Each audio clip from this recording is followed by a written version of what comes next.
Hey guys, Zen here, and for the past day I have been non-stop binging the Madhouse casual playlist in Rainbow Six Siege. It's essentially the Halloween themed event that's come to the game, and so far I've really been enjoying it. But for the past day, I've been hearing from a lot of people in the community that have been feeling like this is a really underwhelming event, and they're actually really disappointed with it. And so today I wanted to talk about 4 main topics that have to do with this and give you guys my perspective on it. And so to start this conversation off, I wanted to talk about the microtransactions. Now, in the Halloween event, there are what's called the Crimson Veil packs, and they essentially contain all the loot that's specific to this event. So you won't be able to get this loot at any other point in time, and it is also limited time. So you have access to it from now until I believe November 4th, and then you will no longer be able to get loot for this event. Now, the main issue that a lot of people are having with this is that the only way that you can unlock these specific loot items are with R6 credits, which of course we know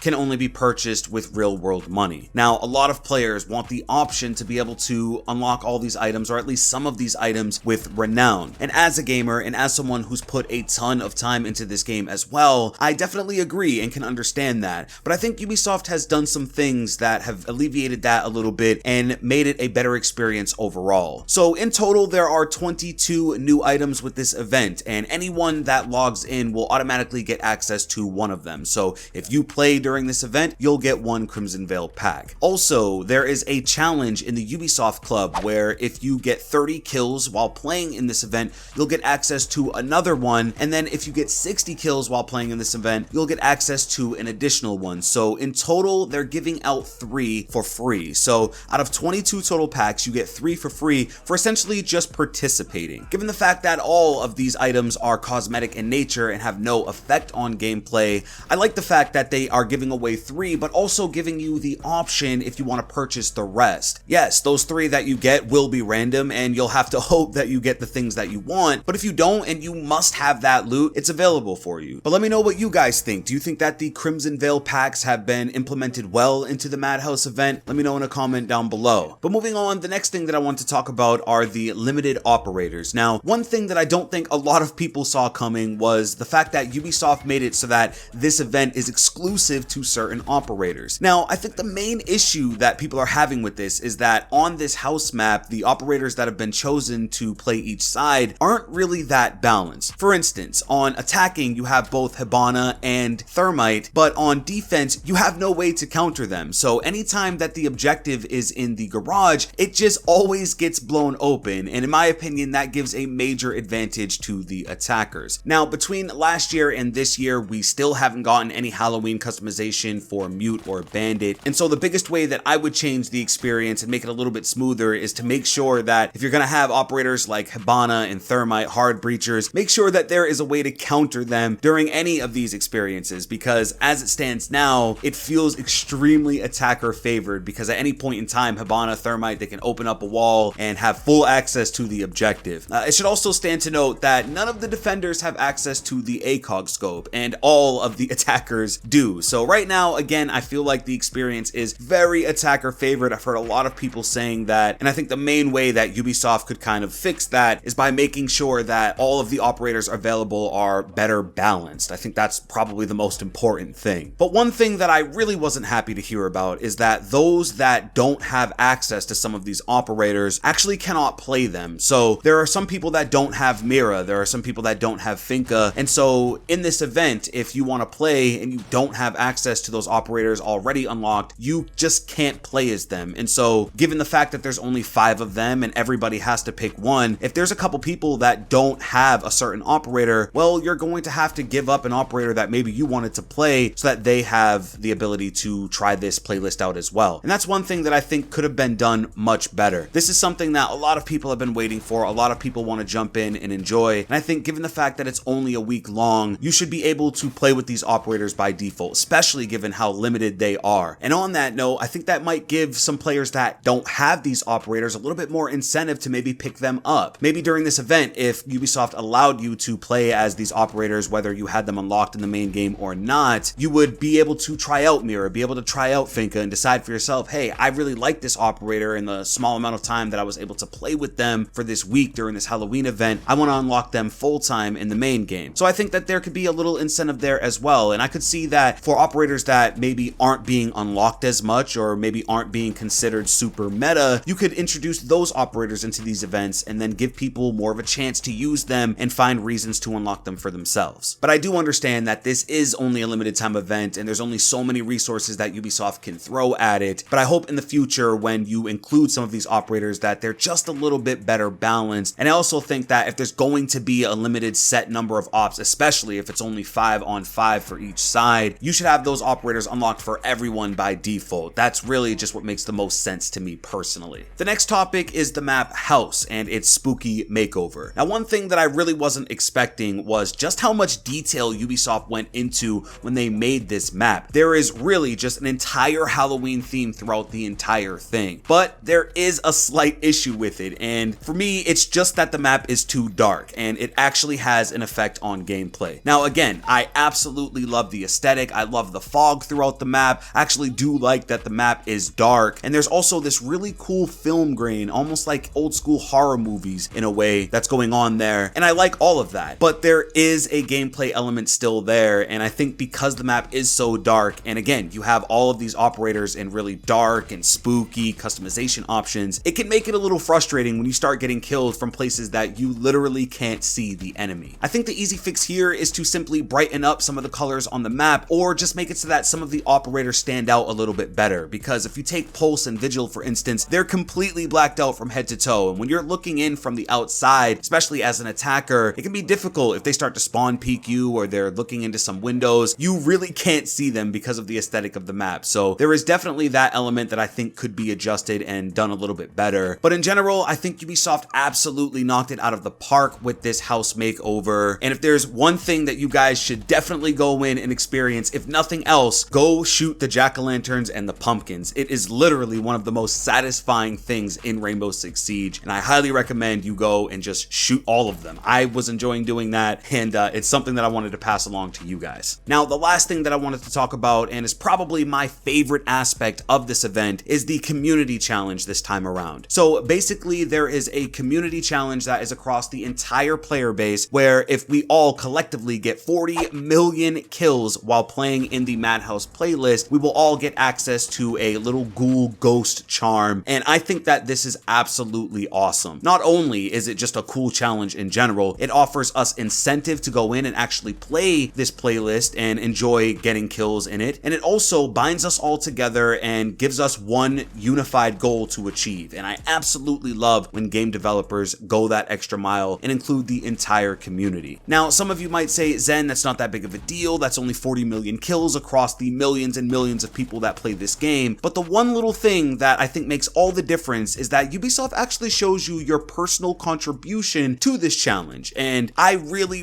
like that. For whatever reason, I just like that little stat that shows exactly how much I've put into this challenge. And I know for some people that binge and play this game literally all day, they could potentially have thousands of kills generated towards this challenge, and I think that that is really cool. But if you're keeping track, let me know how many kills you've racked up towards this challenge so far, and if you think that this community can actually get it done. It may not seem like it, but 40 million kills is actually a lot of kills in the grand scope of things, and it will require a lot of people to actually participate. But I think we're on track to complete it by the time this event ends. So like I said, guys, I've really been enjoying this event, and I've loved everything that Ubisoft has done as far as the aesthetics, some of the customization options. I think House looks absolutely amazing, but it isn't perfect, and I think that there's still definitely some room for improvement, and I think Ubisoft can make this a lot better of an experience and also a much more accessible experience for every player that enjoys this game. Now, of course, there are more holidays throughout the year, and I would really like to see more events like this to go along with them, but I also like when we get any events like this at all, because it gives us something to do in between waiting for new content and new seasons to happen. But that's everything, guys. The Halloween event is in full swing, and those are my thoughts on it. But of course, I want to hear from you. What do you think about the Madhouse event in Rainbow Six Siege? Do you think that Ubisoft has done a great job with it? Do you find it to be a little disappointing? Let me know everything in a comment down below. If you did enjoy this video, please drop a like and subscribe with notifications if you're new. With that being said, it's been Zen. Hey, I'm out.